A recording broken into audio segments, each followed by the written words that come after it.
Olá, me chamo João André, curso de Engenharia da Computação na UTF-PR.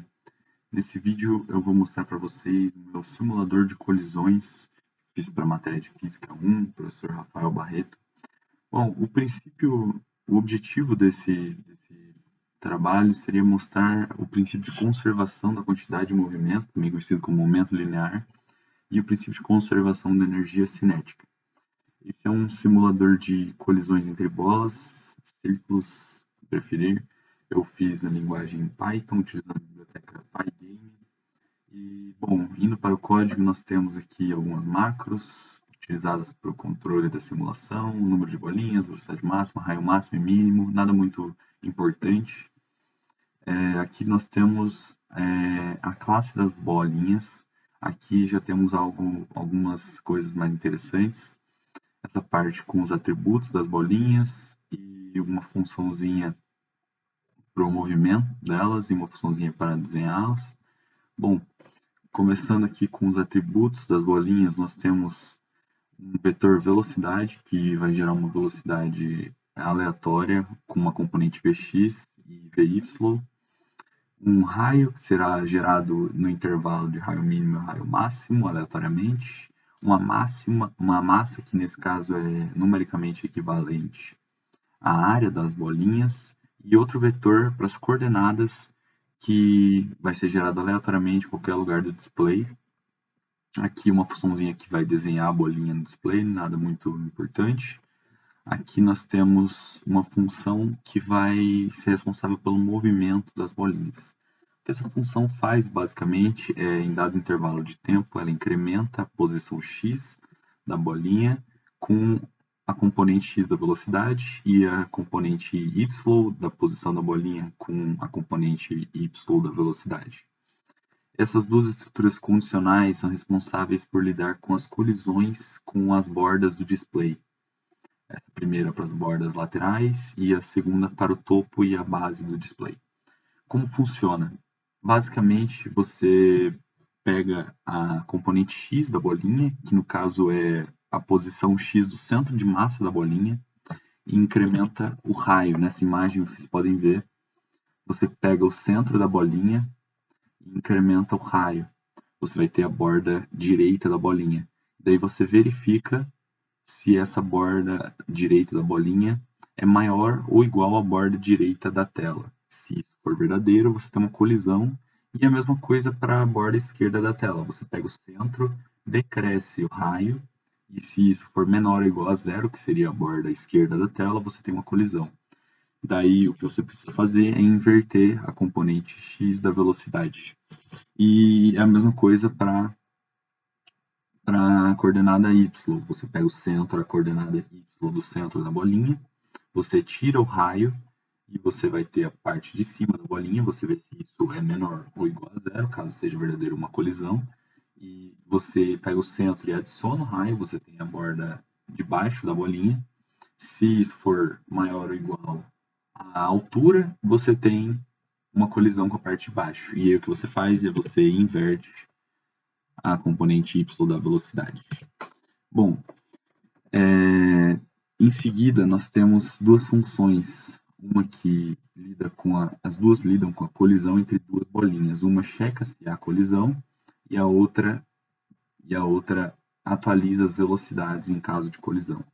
Começando aqui pela função que verifica se há colisão. O que ela faz? Ela pega a diferença entre as posições em x e em y do centro das bolinhas. Como você pode ver, isso forma um triângulo retângulo, em que a diferença em x e a diferença em y são catetos.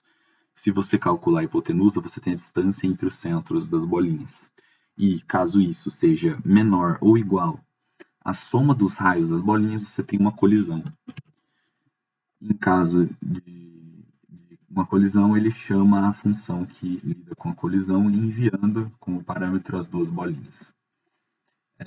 Aqui eu estou atribuindo algumas variáveis a V1 a velocidade da bolinha 1, a V2 a velocidade da bolinha 2, a X1 a coordenada da bolinha 1 e assim por diante, para poder simplificar a expressão, a equação aqui que atualiza as velocidades. Agora, entrando mais em detalhes nessas equações, como elas funcionam.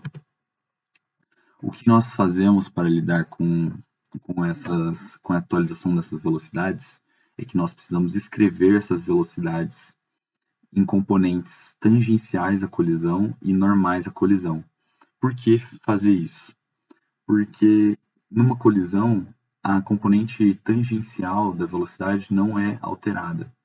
Porque na colisão a força gerada na bolinha 1 devido a 2 tem direção radial. Então ela é tangente, ela é perpendicular à componente tangencial da velocidade e não influencia nela. Dessa forma, a única coisa que é necessário atualizar é a componente normal da velocidade. E isso se transforma num problema de colisões em uma dimensão. Nesse caso, você utiliza as fórmulas de conservação do momento linear e de conservação da energia cinética para chegar na nova velocidade. Depois você soma isso à velocidade tangencial, você chega a essas expressões aqui, para a velocidade final da bolinha 1 e velocidade final da bolinha 2. Como vocês podem ver, temos aqui a expressão de projeção ortogonal, vista em álgebra linear e geometria analítica. E tendo atualizado as bolinhas, a colisão foi realizada com sucesso. Aqui nós temos a simulação rodando. Você pode ver que a energia cinética do sistema é preservada, porque não tem atuação de forças externas, não há aceleração. Aqui o resto do código é mais técnico, tem menos física, mais programação, não vem muito ao caso. Mas eu gostaria de fazer uma pequena alteração aqui, em vídeo mesmo, para demonstrar algo muito interessante. Se você adicionar aqui uma linha de código,